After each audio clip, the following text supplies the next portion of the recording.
নমস্কার বন্ধুরা, চন্দ্রিমা ডেলি ভ্লগে আপনাদের সকলকে স্বাগত। আজ আমি আপনাদের সাথে শেয়ার করছি দুর্দান্ত স্বাদের তেলকুড়ির রেসিপি। এর জন্য আমরা নিয়ে নিয়েছি কই মাছ, পেঁয়াজ বাটা, টমেটো কুচি, চেরা করে কাঁচা লঙ্কা, আদা বাটা, রসুন বাটা, হলুদ গুঁড়ো, লঙ্কা গুঁড়ো, জিরে গুঁড়ো, ধনে গুঁড়ো, লবণ, কালো জিরে, পরিমাণ মতো সরিষার তেল। এর জন্য আমরা কড়াইটা চুলায় চাপিয়ে দিয়েছি এবং কড়াইটা গরম হয়ে গিয়েছে এবং ওপর থেকে আমরা পরিমাণ মতো একটু সরিষার তেল দিয়ে দিলাম মাছটিকে ভাজার জন্য।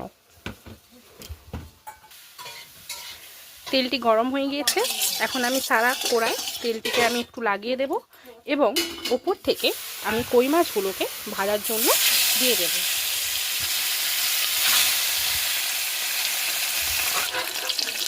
কই মাছ থেকে এবারে আমরা ভালো করে উল্টে দেব এবং উল্টে পাল্টে একইভাবে ভেজে নেব। কই মাছগুলোকে আমরা ভালো করে উল্টে পাল্টে সুন্দরভাবে ভেজে নিয়েছি। এবার আমরা কই মাছগুলোকে একে একে তুলে নেব।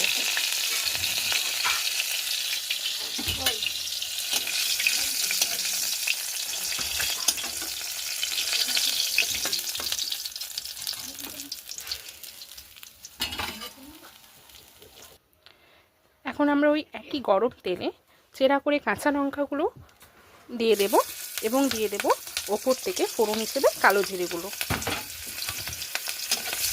ভালো করে নেড়ে নেব।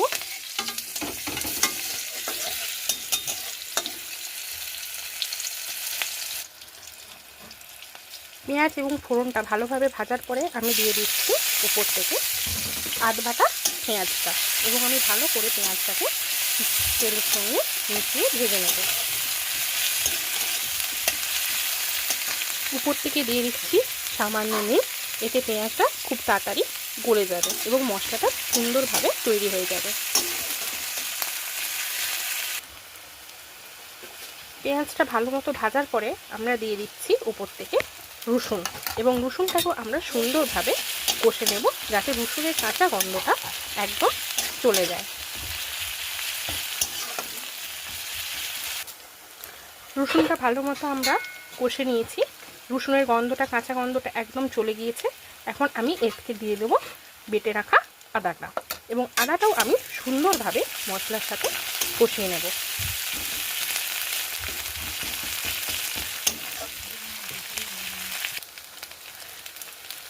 আদাটাও আমি সুন্দরভাবে কষিয়ে নিয়েছি। এখন এবার ওপর থেকে দিয়ে দিচ্ছি কুচিয়ে রাখা টমেটোগুলো এবং টমেটোটাকেও মশলার সঙ্গে আমরা ভালো করে কষিয়ে নেব।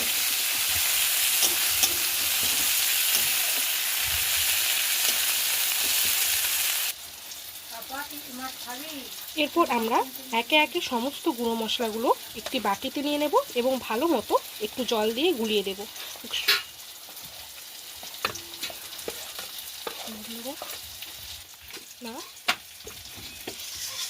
ভালো করে আমরা এটাকে জলে গুলিয়ে নিচ্ছি। জল দিয়ে গুলে মশলাটা তেলে দেওয়ার ফলে এখানে মশলাটা কালো হওয়ার কোনো সম্ভাবনা থাকে না। এইদিকে কড়াই থাকা মশলাটা আমি ভালো করে ভেজে নিয়েছি এবং এখন আমি দিয়ে দেব আগে থেকে সমস্ত গুঁড়ো মশলাগুলো গুলিয়ে রাখা সেই জলের উপকরণটি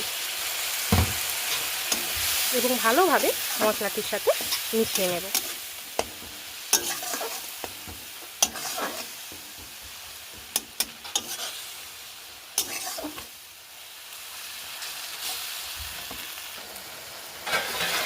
মশলাটা আমাদের সুন্দর করে কষে নেওয়া হয়ে গেছে। আমরা পরিষ্কারভাবে দেখতে পাচ্ছি মশলাটা কি সুন্দরভাবে তেলটা ছেড়ে গিয়েছে। এখন এই মশলাটার মধ্যে আমি যোগ করব সামান্য জল।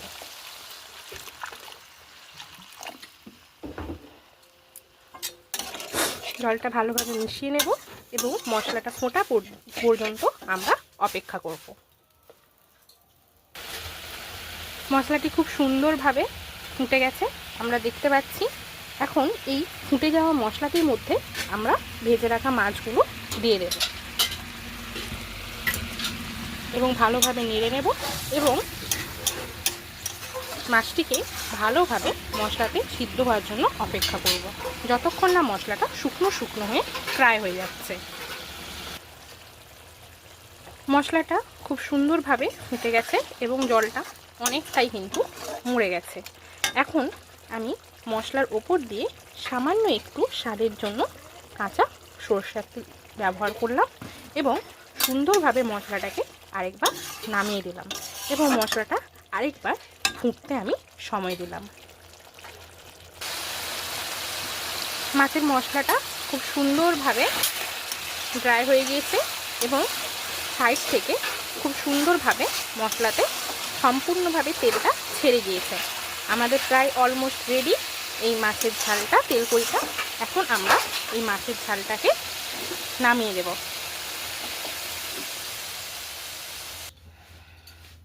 মাছের ঝালটিকে আমরা নামিয়ে নিয়েছি। এখন আমাদের সম্পূর্ণভাবে মাছের তেলকড়ি রেডি।